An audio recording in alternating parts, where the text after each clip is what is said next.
Godt. Vi er nået til den sidste video i denne række her, som omhandler division. Og som der står her, så står der i divisionsstykke, eller et divisionsstykke kan se sådan her ud. 10 divideret med 5. Og 10 er så det, man kalder en dividend. Det er det tal, man dividerer ind i. Og 5 er divisor. Det er tal, man dividerer med. Vi har to situationer med divisioner, som involverer brøker. Og den første situation, som vi skal kigge på, det er division af en brøk med et helt tal, som for eksempel 2/3 delt med 5. Det første, jeg vil have, I skal prøve at gøre, det er at prøve at tegne den løsning til den her første situation her. Efter samme model, som vi har gjort i det tidligere video. Der skal I selvfølgelig lige tænke lidt over, hvad er det egentlig, de vil have os til at gøre. Der er noget med, at der er noget, der skal deles op i 5 stykker, og noget her, der skal deles op i 3 stykker, og hvor vi skal bruge 2 af dem. Så det skal I tænke over selvfølgelig, ligesom da vi fik måske fremtænkt en metode, da vi behandlede multiplikationsstykker i de andre videoer, eller i den forrige video, til at hvordan vi kan faktisk aflæse på de to tal, som vi skal behandle, hvordan vi skal lave en figur, som kan tilfredsstille os i forhold til, at den er inddelt rigtigt, og vi får den rigtige inddeling til at kunne præsentere et svar, eller et tal, som skal erstatte det her udtryk her. Så det vil jeg først have, I skal gøre. Når I har gjort det, så skal I lige overveje en gang, når I så sammenligner den brøk, som så kommer frem ved hjælp af den tegning, som meget gerne skulle komme frem her. Når I sammenligner den brøk med hvad nu det hedder, med det oprindelige divisionsstykke her, får I så mistanke om, at der må gælde en regel. Det er faktisk ret tydeligt, når man kigger på den. Men det er jo bare min mening. Når I så har gjort det, så skal I kigge på den her del hernede, som jeg lige rykker op på tegnefladen her. Der står, at I skal finde det manglende tal i følgende ligninger.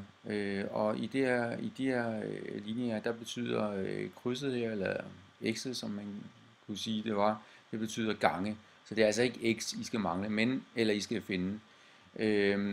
Det er det tal, som skulle stå på den her linje, som jeg ellers havde lavet så fint, der vil være her. Altså, der mangler et tal i de her gangestykker, som er skrevet op her. Det er altså gangestykker, som giver det samme som de her divisionsstykker, der er sat op på den venstre side af lighedstegnet her. Som I skal finde ud af, hvordan de så kommer til at se ud. Når I har fundet ud af dem, så kunne I måske meget vel være bestyrket i den mistanke, som I måske har fået heroppe, og så se, om der er en sammenhæng med det her, I har fundet ud af her. Nemlig, at hvis man dividerer, hvis man har et divisionsstykke, der ser sådan her ud, så svarer det faktisk til et gangestykke, som ser sådan her ud. Og hvordan det kommer til at se ud, som sagt, det er det, I skal finde ud af. Der mangler et tal i alle de her gangestykker her. Det skal I så prøve at sammenholde med, det I opdager her, skal I så prøve at sammenholde med det I fik en mistanke om, da I tegnede her, hvis I fik en mistanke, eller sammenholde det med det resultat, der vil fremkomme, når I laver den her division her. Det kommer her også hernede. Der er faktisk lavet divisionsstykket, som skal laves om til et gangestykke, som giver det samme. Det er faktisk ret interessant det her, fordi at der er rigtig mange, der har svært ved den her divisionsregel og se den, hvor fanden kommer den fra, hvordan fanden kan det være, at man bare skal gøre sådan.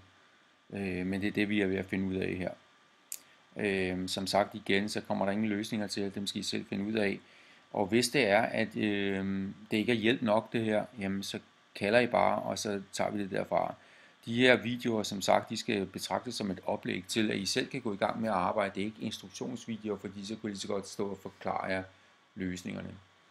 Her er det oplæg til, at I selv skulle opdage nogle ting, og det er altid skide svært at lave, fordi man ved ikke, er det er for svært, eller er det for let for dem og sådan noget. Det må hverken være for svært, eller det må heller ikke være for let, fordi så får man intet ud af det.